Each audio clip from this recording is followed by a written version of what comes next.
हमने क्या पढ़ा, राइबोसोमल आरएनए पढ़ा, फिर क्या पढ़ा, एमआरएनए पढ़ा, अभी क्या पढ़ना है, टीआरएनए। ठीक, क्या पढ़ना है, टीआरएनए। तो अब हमारे पास है टीआरएनए, ध्यान देना, टीआरएनए को हम कहेंगे ट्रांसफर आरएनए। क्या नाम देते हैं बेटा, this is called as the transfer RNA. ठीक, क्यों कहते हैं ट्रांसफर आरएनए, क्योंकि ये अमीनो एसिड को अपने ऊपर लाद करके राइबोसोम्स तक ले आता है, मतलब ये अमीनो एसिड को कैरी करता है। ठीक, तो इसलिए ट्रांसफर आरएनए कहते हैं। तो इस आरएनए का फॉर्मेशन न्यूक्लियस में होता है। कहां होता है, न्यूक्लियस में। These RNA are synthesized in the nucleus. ठीक, अच्छा, इसका सेडिमेंटेशन कोफिशिएंट 4s होता है, जैसा कि बताया था। राइबोसोमल आरएनए का सेडिमेंटेशन कोफिशिएंट वेरिएबल होगा, है ना। एमआरएनए का सेडिमेंटेशन कोफिशिएंट 8s होगा, लेकिन इसका सेडिमेंटेशन कोफिशिएंट 4s होता है। कितना होता है, 4s होता है ना। तो S मींस शेडबर्ग यूनिट, ये बताया था, ध्यान देना। तो अगर हम टीआरएनए के शेप की बात करें, 2 डायमेंशनल शेप, मतलब 2D शेप, अगर इसका 2D विजन देखें तो ये क्लोवर लीफ जैसा होता है। कैसा होगा, क्लोवर लीफ लाइक, एनसीईआरटी ने लिखा है क्लोवर लीफ लाइक। और अगर इसका 3 डायमेंशनल शेप देखें, 3D इमेज इसका बनाए तो ये एल शेप होता है। कैसा होता है, एल शेप। नेक्स्ट हम बात करते हैं कि ये करता क्या, इसका काम क्या है। तो ये अमीनो एसिड को कैरी करता है, मतलब अपने ऊपर अमीनो एसिड को लादता है। तो अमीनो एसिड का इससे अटैच होना कहलाएगा ना, कहलाएगा टीआरएनए चार्जिंग। तो टीआरएनए का चार्ज होना कहने मतलब अमीनो एसिड का लोड होना। ठीक, तो टीआरएनए ना जो है अमीनो एसिड से लोड होगा, तो इसको कहेंगे टीआरएनए की चार्जिंग।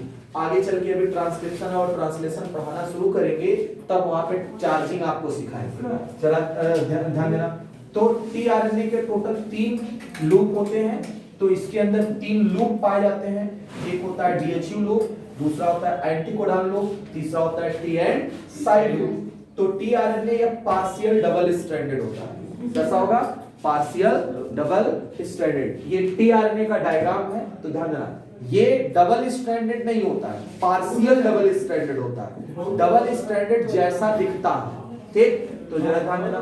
तो टीआरएनए है ये, दिस इज द टीआरएनए। ठीक, तो टीआरएनए में ये 2 एंड है। ठीक, एक एंड यह है और दूसरा एंड यह है। तो ध्यान देना, आपको बताया था आरएनए में कौन सा न्यूक्लियोटाइड होता है, राइबोन्यूक्लियोटाइड। तो आरएनए के अंदर कौन सा न्यूक्लियोटाइड होगा, राइबोन्यूक्लियोटाइड होगा। तो राइबोन्यूक्लियोटाइड का पॉलीमर होता है आरएनए। ठीक, और इस राइबोन्यूक्लियोटाइड में कौन सा शुगर होगा, राइबोज शुगर। तो ये न्यूक्लियोटाइड है, कौन सा न्यूक्लियोटाइड, राइबोन्यूक्लियोटाइड। राइबोन्यूक्लियोटाइड में कौन सा sugar, ribose sugar. Ribose sugar में 5 कार्बन होंगे। ठीक, तो ध्यान देना, इस न्यूक्लियोटाइड में जो राइबोज शुगर है, उस राइबोज शुगर के तीसरे कार्बन से लगा हुआ OH ग्रुप फ्री रहता है। ठीक, इसीलिए इसको 3' एंड कहते हैं। क्या कहते हैं, 3' एंड। और इसी एंड से अमीनो एसिड अटैच होता है ना। कौन अटैच होगा, अमीनो एसिड अटैच होगा, इसीलिए इसको एडेप्टर एंड कहते हैं। ये किसको अडॉप्ट करता है, अमीनो एसिड को, इसलिए इसको क्या कहते हैं, एडेप्टर एंड। तो अमीनो एसिड की लोडिंग कहां से होगी, 3' एंड, जहां पर OH लगा होगा।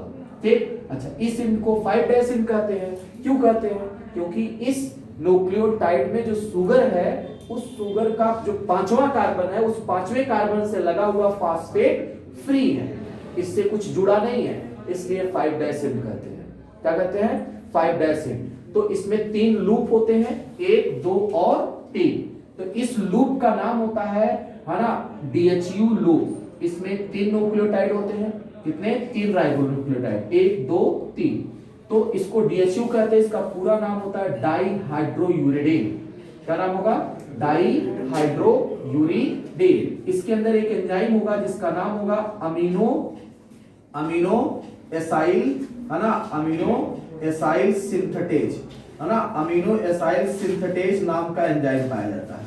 अमीनो एसाइल सिंथेटेज नाम का एंजाइम होता है, जो कि अमीनो एसिड के लोडिंग में सहायता करता है ना, अमीनो एसिड को लोड करने में सहायता करेगा अमीनो एसाइल सिंथेटेज नाम का एंजाइम, ये पाया जाएगा डीएचयू लूप में। ठीक, तो ध्यान देना क्वेश्चन होता है कि डीएचयू लूप किसके नजदीक होता है, तो टुवर्ड्स द 5' एंड। ध्यान देना डीएचयू लूप किसके नजदीक है, टुवर्ड्स द 5' एंड, 5' एंड के नजदीक। उसी तरह से टीएनसाई लूप है, इसको राइबोसोमल बाइंडिंग लूप भी कहते हैं। क्यों कहते हैं, क्योंकि यही लूप जाकर के बाद में ट्रांसलेशन के दौरान राइबोसोम से जाके बाइंड करेगा, क्लियर ना, इसलिए इसको राइबोसोमल बाइंडिंग लूप कहते हैं। और ये वाला लूप 3' एंड के नजदीक होता है ना, तो this loop towards the 3' and, clear. और ये चौथा लूप, तीसरा लूप है एंटीकोडान लूप, तो इसमें 4 न्यूक्लियोटाइड होते हैं।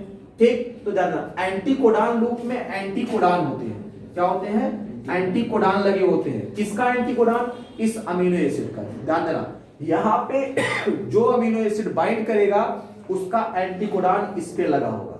तो मान लेते हैं यहाँ पे मेथियोनिन नाम का अमीनो एसिड है, कौन सा, मेथियोनिन। और मेथियोनिन अमीनो एसिड का कोडान होता है AUG, क्या होता है, AUG। और इस कोडान का एंटीकोडान होगा UAC, इसका एंटीकोडान क्या होगा, UAC। तो इस लूप को कहते हैं एंटीकोडान लूप, एंटीकोडान लूप। तो आप ये 3 तरह के आरएनए को पढ़ लीजिए, कौन कौन सा, mRNA, tRNA और rRNA। अच्छा, अगर हम इनमें ऑर्डर की बात करें तो परसेंटेज ऑर्डर की बात करें तो आपको परसेंटेज ऑर्डर बता दिया हूं, है ना। तो सबसे ज्यादा कौन होता है, rRNA होता है। इसके बाद कौन होता है, इसके बाद कौन होता है बताओ, है ना। इसके बाद कौन होता है, tRNA होता है। और इसके बाद कौन होता है ना, mRNA होता है। कौन होता है, mRNA, मतलब सबसे कम अमाउंट mRNA का होता है। तो ध्यान देना tRNA का परसेंटेज कितना होगा, 15% ऑफ टोटल, 15% ऑफ टोटल। तो ये सबसे ज्यादा होगा, कितना होगा, 80%, है ना। और ये कितना होगा, 15%। और ये कितना होगा, 5%, कितना होगा, 5%। और अगर हम स्टेबिलिटी की ऑर्डर की बात करें, स्टेबिलिटी, तो स्टेबिलिटी, तो सबसे ज्यादा स्टेबल कौन होगा, राइबोसोमल आरएनए। उससे कम स्टेबल कौन होगा, टीआरएनए। और सबसे कम स्टेबल कौन होगा, एमआरएनए। कौन सा होगा, एमआरएनए। तो this is the percentage order, this is the stability. दोनों ऑर्डर लगभग सिमिलर है। तो ये हमने सीख लिया, क्या सीख लिया, आरएनए, है ना। इसके बाद हम लोग जीन के बारे में पढ़ेंगे, क्लियर।